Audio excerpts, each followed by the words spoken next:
Hey guys! So while I'm home, I figured I'd do a couple short videos kind of teaching you from home, from my house, so kind of how we do things.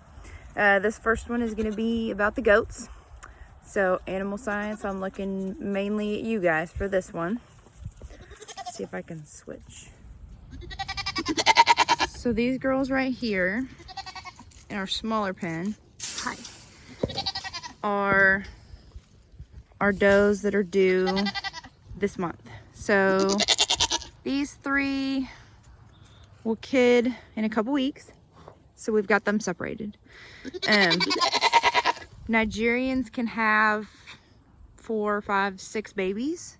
I don't think any of these girls do because they're first timers, but it just kind of means that, you know, as they get closer to kidding, they kind of need to be kept separate so that they're not getting mashed on by everybody else. And also, we have a lot of goats in our main pasture, which you can't really see because they've all taken off. So it just kind of keeps these girls up closer to the house in case they go into labor early or there's a problem. We can see it and detect it instead of finding them out in the pasture somewhere. So we're gonna start this weekend working on their pre-kidding checklist. So getting all of their shots, pre-kidding shots done. We've already done all their blood work to make sure them and their kids are negative for all the diseases that they need to be negative for. We'll do feet trimming, probably shave udders, just so we can kind of see where we're at with that. And then also start getting our kidding kit ready with the iodine and all that stuff. And then also my nails will go bye-bye. So I'll have to trim off my nails and take off the nail polish. That way if somebody gets stuck, I can help them. Yeah, this is the kidding pen. These girls are due right around a week before Thanksgiving. So I'm really excited about these three, but that's our first pen and why they're separated. So our bigger pen includes our livestock guardians as well as our goats, big and small. The bigger dogs, Rosie, the bigger dogs protect the livestock. Rosie is an Akbash. She is, let's see, pretty tall. She's over 100 pounds. She's a pretty big girl and she protects the goats from predators. So she helps keep them safe. She has killed a bobcat on our property before in Centerville. Oh, here comes Bella. Hi, Bella. Bella helps her. They do a whole lot of barking, but they also help keep everybody safe. And then there's Boo Boo, who's just kind of along for the ride, and the cats, and everybody else that lives in our pasture at any given time.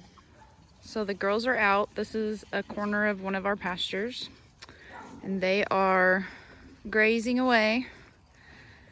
There's Ma. So when we talk about digestive systems, sheep are grazers, like horses. So they eat stuff like mainly grass, anything you plant they'll eat. Goats are too, but they're seen as browsers. So I don't know if you see all these sticks sticking up. They had leaves on them, and then the goats ate them. So they like grabbing leaves out of the trees. If you see that tree in the corner, you'll see how the whole bottom of it's stripped off. We rotate the goats. We do rotational grazing with them and the horses, and that is important because it helps keep down parasite loads. So horses are also seen as grazers. They will, for the most part, eat the stuff closer to the ground. And goats do the opposite and eat the stuff tall, up high. So it keeps the parasite load down in the pasture, but it also gives the pasture a chance to rest, regrow, and so we don't have to worry about it overgrazing. Also, it helps keep the food bill down because obviously, as you can tell, they're not hurting for food. So that's grazers versus browsing. We've got a little bit of both because we've got our sheep in here with all of our goats, but the goats are out enjoying all the free food in the pasture, doing a little bit of grazing and browsing in this corner since they've pretty much eaten everything that's up off the ground. Sometimes they'll also pull off the bark of trees. So they kind of just eat a variety. They also like the poison ivy and the vines. They're really big on that kind of stuff.